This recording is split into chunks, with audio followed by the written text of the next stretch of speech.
don't know me and don't know what we do of the Spa Business Magazine. So I'm kind of in a bit of a different circumstance than the rest of you, who are the people who own and operate or develop or consult on all these projects. My job is to kind of report on what's going on around the world. So I'd originally been asked to sort of talk about what's going on in the UK, which is where I'm based. But because we report on a global level, I thought, let me just kind of take a lot of what we've done in the world of writing stories about hot springs and thermal springs and kind of give you an overview of trends around the world. Interesting, I don't know if it's best that I went last or if it would have been better that I went first, because a lot of what we've heard from different regions sort of reflects what we're seeing. One of the things that we do at Spa Business is kind of look at trends. We put together once a year a handbook that kind of looks at trends in the spa and wellness industry in general. So we're sort of very focused on sort of taking a step back and looking at what's going on. One of the things that I think is interesting as we look at things like thermal water is we do have it's a natural resource. It's free water. It's already heated, and as sort of water becomes a more scarce resource, I'm curious as to how more and more people get interested in developing around hot springs as opposed to having to heat their own water and do all these things separately. We've written a story recently about Bain Capital that is investing in hot springs across Japan, sort of in advance of the Olympics, and whether that is a trend that we'll see with this commercialization of big companies coming in and saying, hey, we want a piece of this as well. I should start, by the way, and say I tried to not talk about any of the projects from people in this room because I figured we'd hear about some of the things GoCo's working on later on, but just to kind of look at other projects. The other thing that I think is interesting is the way in which different governments and tourism councils are getting involved. So we've just written a piece about San Miguel de Allende in Mexico, and Bonnie Baker, a spa consultant, is working there with the local government to say, hey, we've got this great local resource of hot springs. There's a lot of room for development, but there's also a lot of room for promotion, and to sort of see how different regions are getting involved with state government, local national government, or just tourism boards to help promote these areas and sort of create tourist destinations around them. Japan's Ministry of the Environment apparently has just launched this onsen office. This is something that came out in one of the pre-Global Wellness Summit reports from someone over there, dedicated to that onsen promotion. And as we've seen throughout the presentations here, Japan's clearly at the top of the list in terms of number of hot springs and developments. And Taiwan as well, we've written a story about how the government is involved there in creating these different, I think they've created 4 different hot springs regions, and again, sort of developing that with tourism, trying to promote that, and here are the different regions, and here's what benefits they each have. One of the things we've also clearly seen is the way in which, I think as we're looking at guests at spas, and what people are sort of always looking for is something both unique and different, and something that sort of ties the spa or the treatment to the place that they are. And I think that hot springs, thermal springs, have amazing opportunities to create these unique treatments.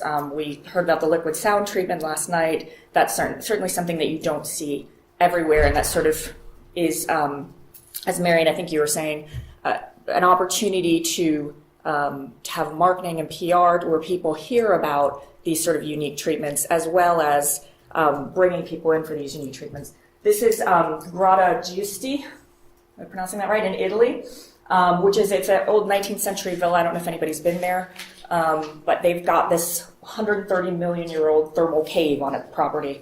And they've just introduced some new floating therapies there, where they've got scuba diving instructors on site. So I guess the scuba divers also work with people in this cave. But the scuba divers are working with the guests to sort of teach them how to breathe before they even go in. So they do a whole lot of breathing exercises, which I think is sort of an interesting development as well. We're seeing a lot more with people doing therapies that are as basic as learning how to breathe, because it's so important to relaxation and meditation. So doing this whole breathing therapy, and then going into this this underground cave and doing a sort of floating relaxation therapy. They also have a whole other spa and a hotel as well. So this is just one treatment that's something a little bit different. Another thing we're seeing a lot of, and Mike, you talked a lot about this with Europe especially, is this idea of regeneration and rediscovery. And again, it's that sense of place that I think you can get with a lot of these thermal springs. The Gainsborough Bath Spa in England just opened last year. So this is the in Bath. This is the town that has these old Roman spas that school children come to visit. Tourists come from all over the world to visit. And this is the first hotel spa that has access to these waters to create this whole thermal spa based on this. Silvia Seppiali worked on this one, and it's the whole concept is that it's a modern day Roman bath circuit. So you're coming to Bath, you're going to see these old historic bits, and then you can also sort of experience that a little bit by yourself, or on your own, I should say. And Wendy, you were talking about the sort of the U.S. and the West and that history of hot springs there. Blue Spas is working on this new hot springs project just outside of Yellowstone, and apparently I've just learned this, buffalo love to relax in hot springs as well. So one of the things Carrie was telling me was that they've actually had to build these special fences to make sure the buffalo don't come join people in this hot spring. But apparently there was this historic Leduc hot springs. There are a couple hot springs right in this area that were developed as the U.S. West was developed. And I think a lot of the people moving out that way were European in ancestry, came across these natural hot springs and had that history among their own people of using hot springs. And so there was a sort of 100 years ago, there were a lot of these hot springs, not resorts, just hot springs places around this area, probably California as well, where people would go and relax, and they weren't fancy. They were just there in the sense of being in their natural state. That have kind of fallen away or fallen into disrepair, and this is another place where there's some regeneration going on. I think this is a very interesting project. It's right outside the entrance to the national park, which is one of the most visited, if not the most visited, national park in the U.S. So there's a sort of combining hot springs with travel and national parks as well.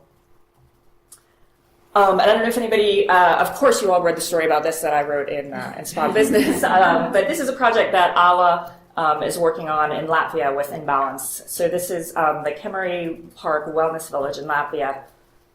This is a spectacular building. Actually, I had the opportunity to go there. It's an old 1936, beautiful, was like a 5-star hotel built to celebrate Latvia's independence, and then kind of fell into, it was sort of turned into a Russian sanatorium in socialist times, and kind of fell a little bit into, not exactly disrepair, but just wasn't upkept the same. Was then sold to some Saudi prince or something who was trying to use it as his own personal residence, and but he sort of didn't really do anything with it. And the local community was very upset because this was their building that was built for Latvia's independence. So it's now been bought. Ala's working with a Russian investor to develop this, not just this hotel, into a 5-star property, which will have a spa. There's a natural thermal spring nearby, but a whole village around it. It's quite a project. It's also in the middle of a national park in Latvia, and there's mud therapies. So there'll be this 5-star spa as well as a more accessible 3 or 4-star hotel for the public. A whole village developed around it. And do they have thermal water? Or yes. They have thermal water. And then this is something that I find quite interesting, and several people have mentioned already, this idea of combining thermal water and attractions. We publish magazines throughout the leisure industry, so we have a magazine that's dedicated exclusively to attractions, so we're sort of very aware of this. This is the Colombo Hot Springs Water Park in Costa Rica. And so they combine this thermal water that's heated by this active volcano with these water slides. But then they have another they have several different areas. Some are quiet, some are calm. They have a thermal pool for families, and again, for that trend of including children and families in things like this.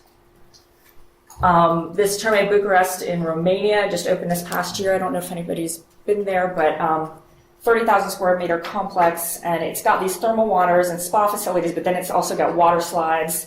It's all under this glass domed roof, so it's you can use it all year round, and then I guess the roof can retract in the summer, which is architecturally interesting.